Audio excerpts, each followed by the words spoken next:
Good morning. आज आपण एक चल समीकरण हा भाग पाहतोय पहा. आता एक चल समीकरण म्हणजे काय? आता याच्यामध्ये पहिल्यांदा आपण समीकरण म्हणजे काय पाहूया. चलांचा समावेश असलेला समानता संबंध म्हणजे समीकरण होय. आता उदाहरणार्थ पहा, x वजा 2 बरोबर 5.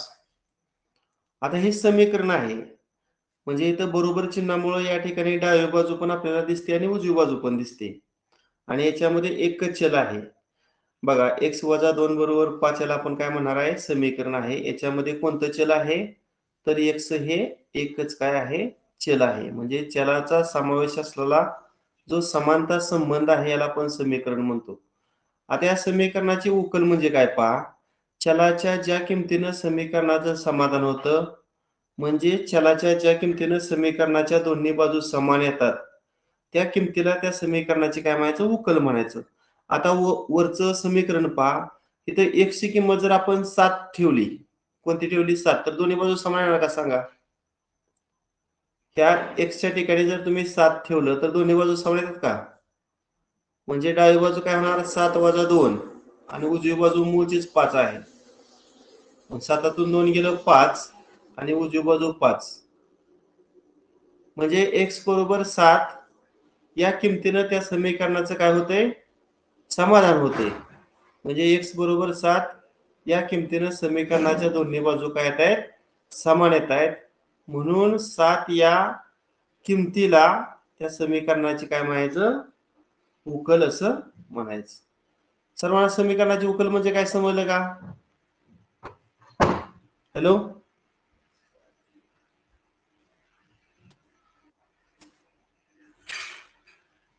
अरे माझा आवाज येतोय का?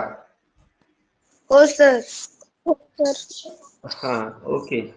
आता एक चल समीकरण म्हणजे काय पहा, वन व्हेरिएबल इक्वेशन. ज्या समीकरणात एकच चल असते त्याला आपण काय म्हणणार आहोत, एक चल समीकरण. ज्या समीकरणात एकच चल असते त्याला काय म्हणणार आहोत आपण, एक चल समीकरण. आता बघा, x वजा 2 भागिले 3 बरोबर 4. या समीकरणात x हे एकच चल आहे, त्यामुळे हे एक चल समीकरण आहे. y अधिक 5 बरोबर 11. या समीकरणात y हे एकच चल आहे, म्हणून हे सुद्धा काय आहे, तर एक चल समीकरण आहे. एक चल समीकरण कसं ओळखायचं समजलं ना, एकच चल असणार समीकरण. आता एक चल समीकरणाची उकल काढणे पहा. समीकरणातील चल असणारी जी पद आहेत ती एका बाजूला आणि स्थिर पद दुसऱ्या बाजूला आणावीत. बघा, चल असणारी पद एका बाजूला आणि स्थिर पद एका बाजूला. म्हणजे उदाहरणार्थ बघा, 2x अधिक 5 बरोबर 9 हे एक चल समीकरण आहे. आता चल असणारं पद कोणतं आहे, तर 2x. म्हणजे 2x हे चल असणारं पद डाव्या साईडला आपण घ्यायचं, आणि जी स्थिर पद आहे ती दुसऱ्या बाजूला म्हणजे उजव्या बाजूला. इकडचा अधिक 5 मग तिकडे गेल्यानंतर आपल्याला वजा 5 असं करावं लागणार आहे. आणि मग उजव्या बाजूची क्रिया जर केली तर 9तून 5 गेल्यानंतर किती वजाबाकी येणार, 4 येणार. आता बघा, यासाठी समीकरणाच्या दोन्ही बाजूमध्ये समान संख्या मिळवावी अथवा वजा करावी. म्हणजे या ठिकाणी समीकरणाच्या दोन्ही बाजूमध्ये आपण एखादी संख्या मिळवू शकतो किंवा एखादी संख्या वजा करू शकतो. आता त्यांनी सांगितल्या पद्धतीने जर आपण करायचं म्हटलं, बघा, त्यांची मूळची डावी बाजू 2x अधिक 5 आहे आणि उजवी बाजू 9 आहे. आता डाव्या बाजूचं जे स्थिर पद अधिक 5 घालवायचे, ते जर घालवायचे असेल तर दोन्ही बाजूतून 5 वजा करावं लागेल. मग इकडं पण 5 वजा करायचं आणि इकडं पण 5 वजा करायचं. मग ह्या डाव्या बाजूला अधिक 5 ला वजा 5 जाते, आणि मग या ठिकाणी 2x बरोबर काय राहते, 4. म्हणजे समीकरणाच्या दोन्ही बाजूमध्ये समान संख्या जर मिळवली तर त्या समीकरणात काही बदल होत नाही, किंवा त्या दोन्ही बाजूतून जर समान संख्या वजा केली तरी सुद्धा त्या समीकरणात काही बदल होत नाही. किंवा उदाहरणार्थ बघा, 2x बरोबर 4 आहे. आता इथं डाव्या बाजूला पण आपण 2 न भागलं आणि उजव्या बाजूला पण 2 न भागलं, तर डाव्या बाजूला ह्या 2 ला 2 जाणार आहे आणि नवीन काय होणार आहे, समीकरण x बरोबर 2 होणार आहे. म्हणजे समीकरणाच्या दोन्ही बाजूला शून्येतर समान संख्येनं जर गुणलं किंवा शून्येतर आता आपण भागलं त्या पद्धतीनं शून्येतर समान संख्येनं जर भागलं तरी सुद्धा त्या समीकरणांची जी समानता आहे ती सारखी राहते. मग नंतर त्या समीकरणाला सरळ रूप देऊन आपण त्या समीकरणाची काय काढू शकतो, उकल काढू शकतो. आता समीकरणावरील शाब्दिक उदाहरण सोडवणे. शाब्दिक उदाहरणे सोडवताना जी बाब शोधायची आहे त्याबद्दल चल वापरावे. जी बाब आपल्याला शोधायची आहे त्याबद्दल x हे आपण चल वापरूया. दिलेल्या माहितीला चलाच्या साहाय्याने गणिती रूप देऊन समीकरण तयार करावे. पुन्हा काय करायचं, आपण समीकरण तयार करायचं आणि नंतर त्या समीकरणामधील चलाची किंमत काढायची, म्हणजे त्या समीकरणाची काय काढायची, उकल काढायची आहे. अशा पद्धतीने चला आता आपण प्रत्यक्ष उदाहरणाला सुरुवात करूया. आता पहिला प्रश्न आहे बघा. अब्दुलनं ए गावापासून बी गावापर्यंत जाण्यासाठी एकूण अंतराचे 2/5 भाग मोटारीनं व 1/2 भाग बसनं पार केले. तरी अजून बी गाव 15 किलोमीटर दूर आहे. तर ए व बी या दोन गावामधील अंतर किती? आता आपण असं करूया, मगाशी आपल्याला शाब्दिक उदाहरण सोडताना काय सांगितलं, जे बाब विचारलेले आहे. आता इथं कोणती बाब विचारलेली आहे, ए आणि बी या दोन गावामध्ये काय विचारलेलं आहे, अंतर. मग ते अंतर आपण काय मानूया, एक्स मानूया.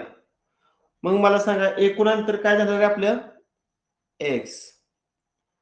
आता एक्स अंतराचा 2/5 भाग मोटारीनं पार केलेला आहे. म्हणजे मोटारीनं कापलेलं अंतर किती रे, 2/5 एक्स. मोटारीनं कापलेलं अंतर किती, 2/5 एक्स.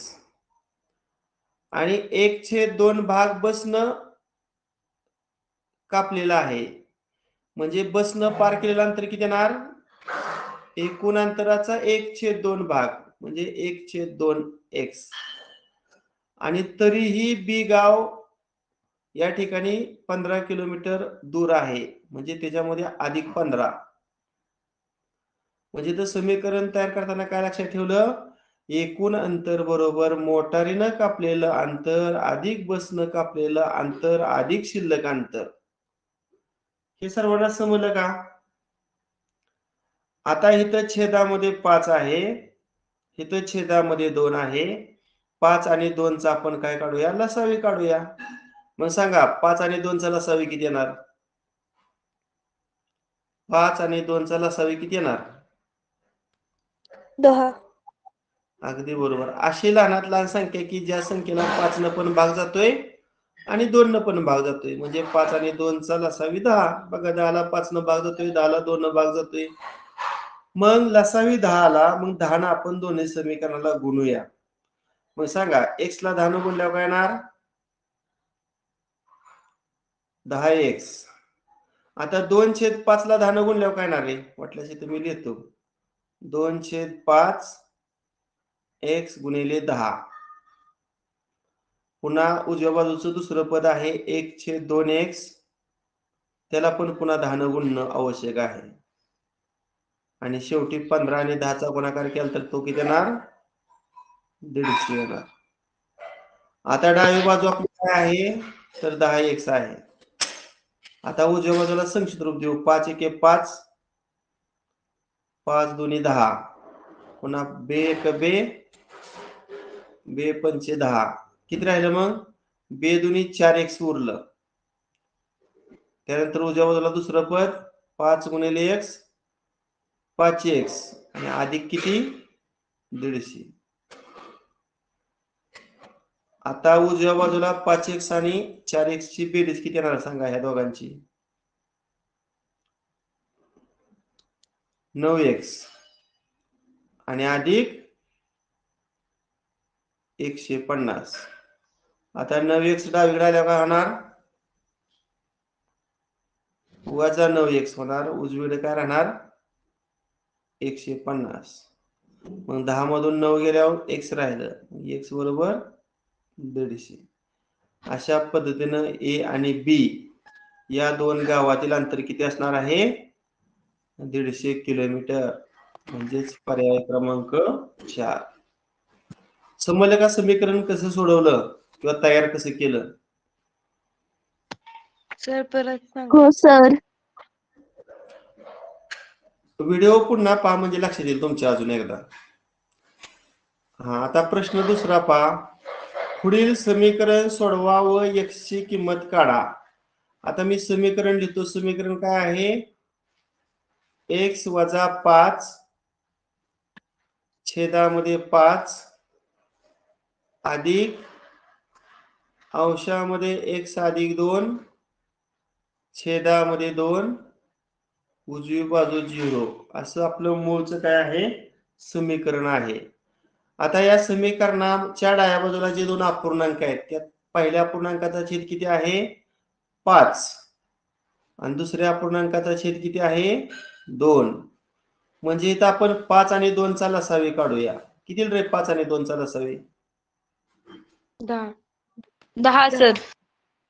हा, मगाशी आपण काढला होता. 5 आणि 2 चा लसावी अशी लहानात लहान संख्या की ज्या संख्येला 5 न पण निश्चित भाग जातोय आणि 2 न पण निश्चित भाग जातोय म्हणजे 10. मग समीकरणाच्या दोन्ही बाजूला लसावीनं गुणूया. म्हणजे 10 गुणिले पहिलं पद x वजा 5/5 अधिक दुसऱ्या पण पदाला आपण 10 न गुणूया. म्हणजे 10 गुणिले अपूर्णांक x अधिक 2 भागिले 2 आणि उजव्या बाजूला पण आपण 10 न गुणूया. म्हणजे समीकरणामध्ये जेवढी पद आहेत त्या सर्व पदांना आपण 10 न गुणलं. आता इथं सिम्प्लिफाय करूया. किती न भाग जातोय किंवा संचित रूप देता येते का पहा. ह्या छेदातल्या 5 न 5 एके 5 आणि 5 दुनी 10. बे एक बे आणि बे पंचे 10. आता 2 न x वजा 5 ला गुणायचं आहे की नाही? सांगा काय येईल? बरेच जण काय करतात? फक्त x ला गुणतात, 5 ला गुणत नाहीत. 2 न दोघाला गुणायचं. मग 2 गुणिले x 2x वजा 2 गुणिले 5 किती? 10. आता 5 न x अधिक 2 ला गुणा. 5 गुणिले x 5x आणि 5 आणि 2 चा गुणाकार 5 दोन्ही किती? 10. आणि उजवीकडचा गुणाकार किती रे? 10 गुणिले 0 0 का 10? 0. हा, 0. आता ह्या 2x आणि ह्या 5x ची बेरीज करा. सगुणक 2 आणि 5 ची बेरीज करा. 7x. 2. आता ह्या वजा 10 ला हे अधिक 10 गेलं. उजवी बाजू काय राहिली मग? 0. आता गुणिले 7 उजवीकडे गेल्यानंतर भागिले होणार. शून्याला कशानेही भागलं तरी भागाकार काय असतो? 0च असतो. पर्याय क्रमांक 1. याचं उत्तर पर्याय क्रमांक 1 हे आहे.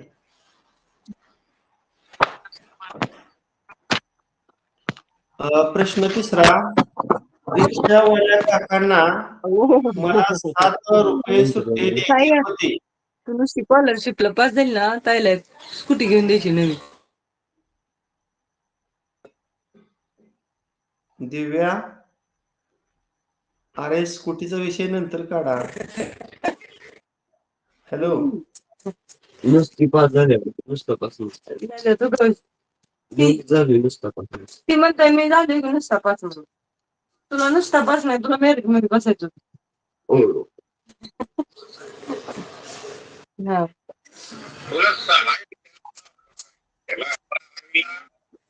दिव्या काय बनतो? दिव्या सचिन शिंदे.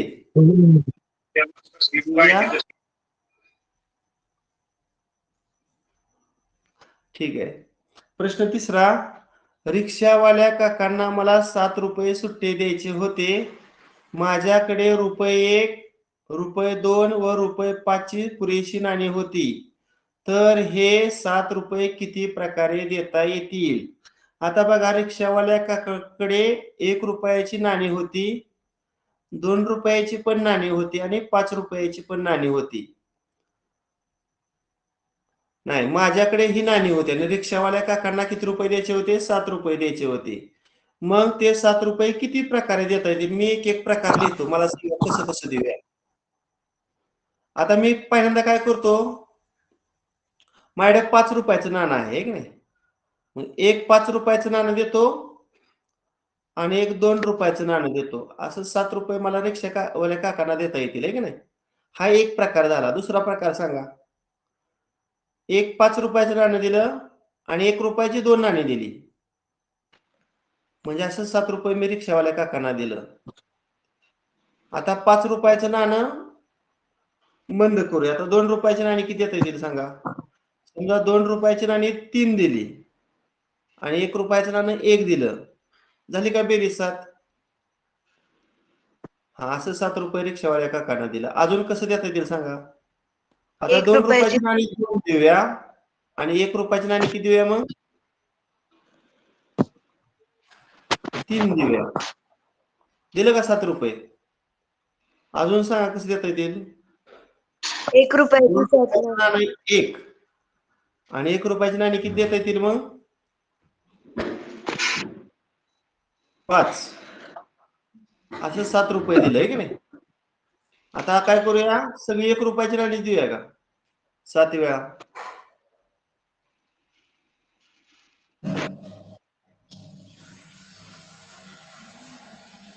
हा, अजून वेगळ्या प्रकारे नाणी देता येणारच नाहीत. किती प्रकारे आपण रिक्षावाल्या काकांना 7 रुपये देऊ शकतो? 6 प्रकार. म्हणजे याचं उत्तर पर्याय क्रमांक 1 आहे. 1.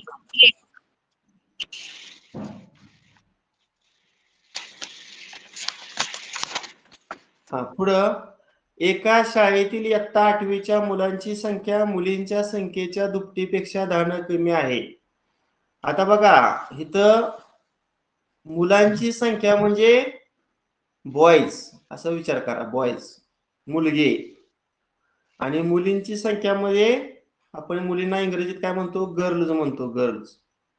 आणि त्या वर्गातील विद्यार्थी संख्या, विद्यार्थी म्हणजे स्टुडंट, म्हणजे तर बॉयज आणि गर्ल या दोघांची एकत्रित संख्या येणार आहे की नाही. आणि मुलांची संख्या विचारली म्हणजे तर बॉयज, मुलं म्हणजे बॉयज आणि विद्यार्थी म्हणलं की त्यात दोन्ही पण घ्यायचं. आता मुलांची संख्या विचारलेली आहे. आता आपण काय करूया, मुलांची संख्या एक्स न मानता मुलींची संख्या समजा मी एक्स मानली, नंबर ऑफ गर्ल्स एक्स मानलं. पण सांगा मला बॉयज किती येणार आहे? बॉयज किती येणार? पहिलं वाक्य वाचा. एका शाळेतील 8वीच्या मुलांची संख्या मुलींच्या संख्येच्या दुपटीपेक्षा 10 कमी. मग मुलींची संख्या आपण एक्स मानली, मग मुलींच्या संख्येची दुप्पट म्हणजे एक्सची दुप्पट काय येणार? 2x - 10. 2x. आणि त्यापेक्षा 10 कमी. कमी म्हटलं की त्यातून 10 काय करायचं? वजा करायचं. म्हणजे मुलींची संख्या जर एक्स असेल तर मुलांची संख्या काय झाली? 2x - 10. पण एकूण विद्यार्थी 71 आहेत, म्हणजे मुलांची संख्या अधिक मुलींची संख्या बरोबर 71. असं आपण एक चल समीकरण तयार करू शकतो. मग आपण मुलांची संख्या काय घेतलेली आहे? 2x - 10 आणि मुलींची संख्या काय घेतलेली आहे? x. अशी एकूण बेरीज किती आली?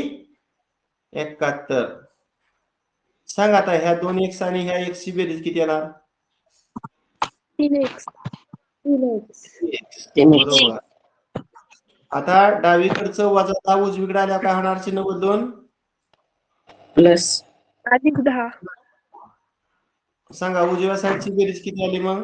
71 आणि 10 ची बेरीज 81. हा, मग x ची किंमत काय आली? गुणिले 3 27. डावीकडे उजवीकडे गेल्यावर 27. भागिले, म्हणजे x ची किंमत काय आली? 27. बरोबर आहे. आता आपल्याला विचारलेलं काय आहे काढायला सांगा. मुलांची संख्या म्हणजे नंबर ऑफ बॉयज विचारलेलं आहे की नाही. मग आपण बॉयची संख्या काय मानलेली होती बघा इथं? 2x - 10 आहे की नाही. 10. मग त्या मध्ये किंमत आपण टाकूया, म्हणजे 2 गुणिले 27 आणि वजा 10. आता 27 आणि 2 चा गुणाकार किती? 54. 54 आणि वजा 10. किती वर्गाची? 44. म्हणजे त्या शाळेतील 8वीच्या वर्गातील मुलांची संख्या 44. म्हणजेच पर्याय क्रमांक 1. प्रश्न क्रमांक 5.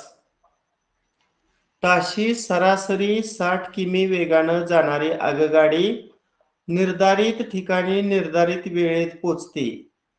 जर ती ताशी सरासरी 40 किमी वेगानं गेल्यास निर्धारित वेळेपेक्षा 1 तास उशिरा निर्धारित ठिकाणी पोहोचते, तर तिने कापावयाचे अंतर किती? आता इथं तुम्हाला एक सूत्र माहित असायला हवं. कोणतरी? वेळ, अंतर आणि वेग. माहित आहे का सूत्र? वेळ बरोबर काय?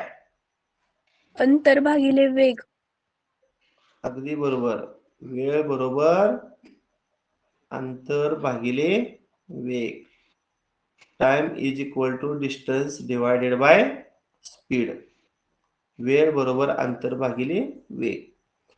आता मला सांग, एक साधं आपण उदाहरण घेऊया. समजा फलटण पासून पुणे 100 किलोमीटर आहे. फलटण पासून पुणे अंतर किती आहे? 100 किलोमीटर आहे. माझ्या गाडीचा वेग 50 किलोमीटर प्रति तास आहे. माझ्या गाडीचा वेग 50 किलोमीटर प्रति तास असा आहे. म्हणजे एका तासाला माझी गाडी 50 किलोमीटर अंतर कापते. तर फलटण पासून पुण्याला पोहोचायला लागणारा वेळ किती राहणार सांगा बघू. हे माझ्या मनात 2 तास. 2 तास. अंतर भागिले वेग हे सूत्र वापरणार आपण, आहे की नाही? म्हणजे 2 तास वेळ लागणार, आहे की नाही? आता माझ्या मित्राकडे एक गाडी आहे. माझ्या मित्राकडे असणाऱ्या गाडीचा जो वेग आहे तो 25 किलोमीटर प्रति तास इतका आहे. मग तेच अंतर कापण्यासाठी त्याला किती वेळ लागेल किंवा त्याला पुण्याला पोहोचायला किती वेळ लागेल सांगा? अंतर तेवढंच आहे, फक्त त्या गाडीचा वेग 4 तास. 25 आहे. 4 म्हणजे तास. त्याला पुण्याला पोहोचायला किती वेळ लागणार? 4 तास. 4 तास. म्हणजे वेग जास्त कधी लागणार रे? वेग कमी असल्यावर ना, बरोबर आहे का? वेग कमी असल्यानंतर वेळ काय लागणार? जास्त लागणार. आता बघा, आपण पुन्हा ह्या गणितामध्ये हे सूत्र वापरणार आहे. कुठलं सांगितलं तुम्हाला? वेळ बरोबर अंतर भागिले वेग. आता बघा, 60 किलोमीटर वेगानं जाणारी आगगाडी आणि पुन्हा 40 किलोमीटर वेगानं जाणारी आगगाडी. आता जास्त स्पीड 60 का 40 रे? 60. आणि कमी स्पीड असलं की वेळ जास्त लागणार ना. मग कमी स्पीड किती आहे? 40. मग 40 किलोमीटर वेगानं गाडीला लागणारा वेळ आपण काढूया. 40 किलोमीटर प्रति तास या वेगानं गाडीला लागणारा वेळ. अंतर आपण x मानूया. अंतर काय मानूया? x मानूया. मग सांगा, 40 किलोमीटर प्रति तास या वेगानं गाडीला लागणारा वेळ काय? अंतर भागिले वेग हे सूत्र. अंतर x आणि वेग आपण किती घेणार? 40. पुन्हा 60 किलोमीटर प्रति तास या वेगानं लागलेला वेळ. पुन्हा इथं सूत्र अंतर भागिले वेग. आता वेग किती आहे? 60. आता पहिला जो वेळ आहे तो 40 किलोमीटर वेगानं वेळ आहे आणि दुसरा जो आहे तो 60 किलोमीटर प्रति वेगाने लागलेला वेळ आहे. आता या दोघा वेळ मधला जो फरक आहे तो किती? 1 तास फरक आहे. 1 तास काय आहे? फरक. म्हणजे बरोबर 1 लिहितो. हे समीकरण कळलं का सर्वांना कसं तयार झालं? हॅलो, हे समीकरण कसं तयार झालं समजलं का? हो सर. हा, आता आपण काय करूया? तिरकस गुणाकार करूया. वास्तविक काढण्यापेक्षा तिरकस गुणाकार करूया. या गुणाकार किती? 60x. पुन्हा या 40चा आणि या x चा गुणाकार किती? 40. आणि 2 तुमचा गुणाकार किती 40 आणि 60चा 424 आणि त्याच्यावर 2 शून्य 2400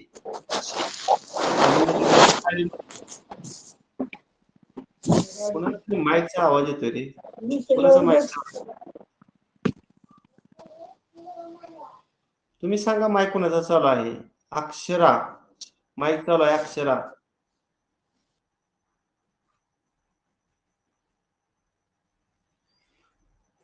हा आता मला सांगा वरची वजाबाकी किती 60x वजा 40x 60तून 40 गेलं 20x आणि त्याला 1 न गुणलं की 20x येणार आणि दुसरा तरी कसं गुणाकार करू 2400 गुणिले 1 किती 2400 म्हणजे 20x बरोबर 2400 आलं ना मग x बरोबर काय येणार 2400 भागिले 20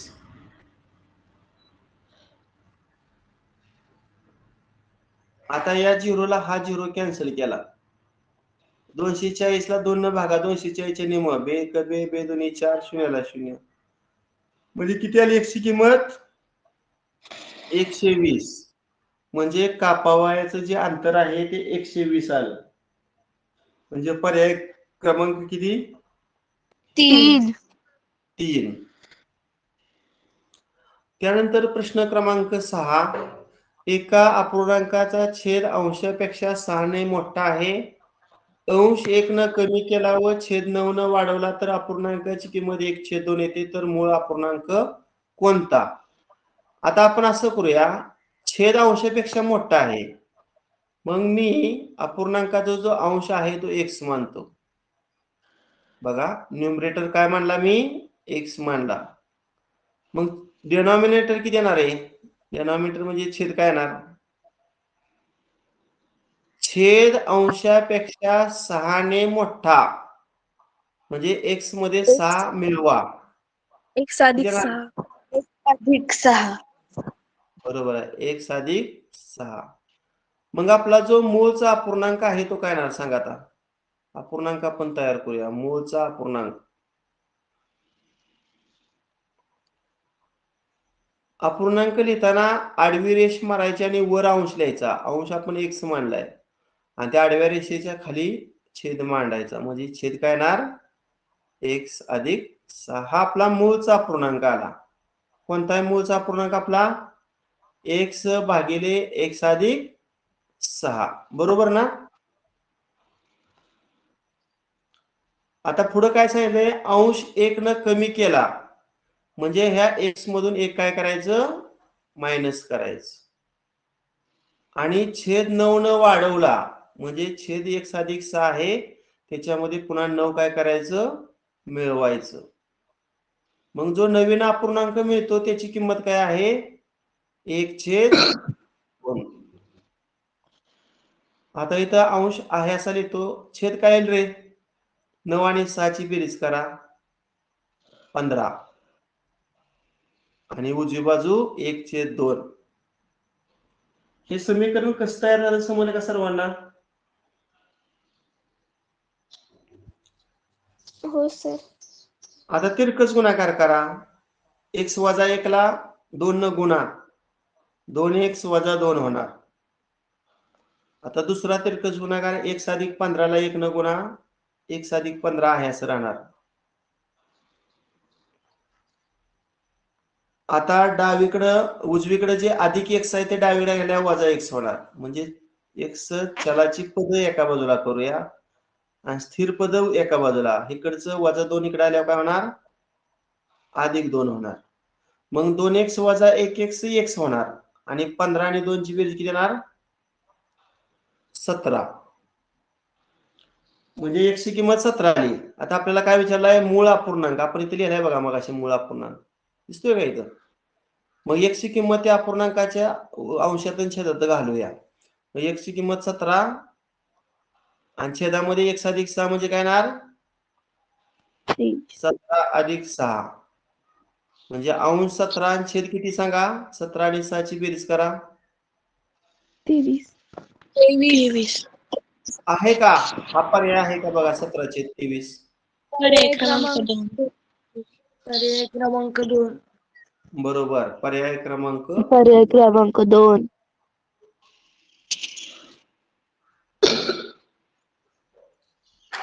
हा ठीक आहे. पुढचा प्रश्न. स्मिता व नीता यांच्या वयांचं गुणोत्तर 3:4 असून दोघींच्या वयांची बेरीज 35 वर्ष आहे. तर त्यांची वये पुढील प्रमाणे कोणती? आता ज्यावेळेस असं गुणोत्तर दिलं जातं त्यावेळेस आपण समानपट एक्स मानायची. काय सांगितलं मी तुम्हाला? ज्यावेळेस गुणोत्तर दिलं जातं तेव्हा समानपट काय मानायची? एक्स मानायची. आता मग मला सांगा स्मिताचं वय काय येणार आहे? स्मिताला मी यस देतो. Age of 3x. स्मिता 3च्या पटीत. 3x. हा 3x. स्मिताचं वय 3x येणार. आणि दुसरी आहे नीता. नीताचं वय 4च्या पटीत म्हणजे किती येणार? 4x. 4x. आणि पुढे दिले दोघींच्या वयांची बेरीज 35 वर्ष म्हणजे स्मिताचं वय 3x अधिक नीताचं वय 4x आणि या दोघांची बेरीज किती येणार? 35. 35. सांगा डाव्या बाजूची बेरीज काय येणार? 3 आणि 4 7x. 7x आणि उजवी बाजू किती? 35. 35. आता इकडचं गुणिले 7 तिकडे गेल्यावर भागिले करा म्हणजे 35 भागिले 7 होणार. 7 5 35. अशा पद्धतीने x ची किंमत 5 आली. आता त्यांची वय काढायची. तर आपल्याला पहिल्यांदा स्मिताचं आपण वय काढूया. आता स्मिताचं वय आपण काय मानलं होतं? 3x. मग 3 गुणिले x. मग 3 गुणिले x ची किंमत ठेवूया 5. मग किती आलं स्मिताचं वय? 3×5 15 वर्ष. 15 वर्ष. आणि त्याच्या जोडीला जी नीता आहे तिचं वय आपण 4x मानलेलं आहे पहा मगाशी. मग तिथं 4 गुणिले x ची किंमत टाकूया. किती येणार मग? 4 आणि 5 20 वर्ष. मग बघा पुढील प्रमाणे कोणता पर्याय येणार? 15-20 पर्याय बघा. 15-20 पर्याय क्रमांक 2. बरोबर. पर्याय क्रमांक 2 करेक्ट. पुढचा प्रश्न क्रमांक 8. एका संख्येची 4/5 पट व 2/3 पट यामध्ये 4चा फरक आहे तर ती संख्या कोणती? आता जी बाब विचारलेली आहे त्याला x मानायचं नियमाप्रमाणे. मग सांगा x ची 4/5 पट काय येणार? x ची 4/5 पट 4/5x. पुन्हा x ची 2/3 पट काय येणार? 2/3. हा आणि या दोघांचा फरक म्हणजे ह्या दोघांची वजाबाकी. किती फरक येतोय? 4. फरक किती आहे? 4. आता इथं 5 आहे आणि इथं 3 आहे. मला सांगा 5 आणि 3 चा लसावी किती? 5 आणि 3 चा लसावी बरोबर आहे. 5 त्रिक 15. मग समीकरणाच्या दोन्ही बाजूला 15 न गुणूया. मग 15 गुणिले 4/5x वजा 15 गुणिले 2/3x आणि उजव्या बाजूला 15 गुणिले 4. आता इथं सिम्प्लिफाय करूया. 5 एके 5 5 त्रिक 15 3 एके 3 3×5 15. सांगा काय येईल मग? 3 आणि 4 चा गुणाकार 3 चौक 12. 12x आणि 5 दुनी 10x. 10x आणि उजवीकडचा गुणाकार 15 चौक 60. आता 12तून 10 वजा करा. 2. हा 2x बरोबर 60. आणि मग 60 भागिले 2 होणार उजवीकडे आहे की नाही? किती येणार? 60 ची निमपट 30. मग ती संख्या कोणती? तर ती संख्या येते 30. म्हणजे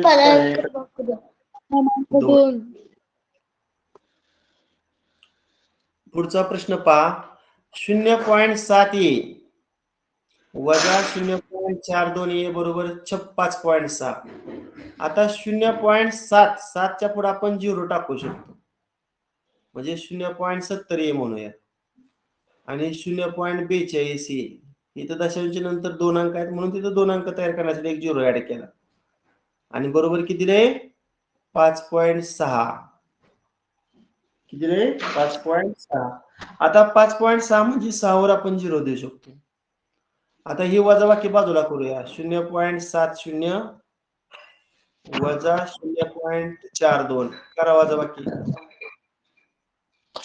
10तून 2 गेला 8 इथे 1 7तून 5 गेलं 2 आणि 0 किती आलं रे हे दोघांची वजाबाकी 0.28 आणि माग असणारं चल कुठलं ए आणि पलीकडे 5.60. आता इकडचं 0.28 तिकडे गेल्या भागिले होईल म्हणजे 5.60 भागिले 0.28. आता वर पण 100 न गुणून खाली पण 100 न गुणून म्हणजे दशांश चिन्ह कॅन्सल होते. वर 100 न गुणल्यावर 2 घरं पुढे जाणार 560 आणि खाली 100 न गुणल्यावर 2 घरं पुढे जाणार म्हणजे 28 होणार. मग करा सिम्प्लिफाय 28 एके 28 28 दुनी 56 आणि त्याच्यावरचा एक 0. किती उत्तर आलं 20. म्हणजे पर्याय क्रमांक किती 4. 4. ठीक आहे. अशा पद्धतीनं आजच्या तासिकेला आपण एकचल समीकरण म्हणजे काय एकचल समीकरणांची उकल म्हणजे काय त्याच पद्धतीनं एकचल समीकरणावर आधारित शाब्दिक उदाहरणं सोडवण्याची पद्धत पाहिली आणि त्याच्यावर आधारित नमुना 9 उदाहरणं पाहिलेली आहे.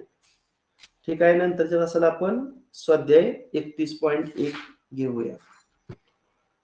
अजूनही विद्यार्थी मित्रांनो कोणी चॅनल सबस्क्राईब केला नसेल तर चॅनल सबस्क्राईब करा आणि तुम्हाला व्हिडिओ आवडला असेल तर कमेंट मध्ये कमेंट करू शकता. ठीक आहे. बस करूया. Okay bye.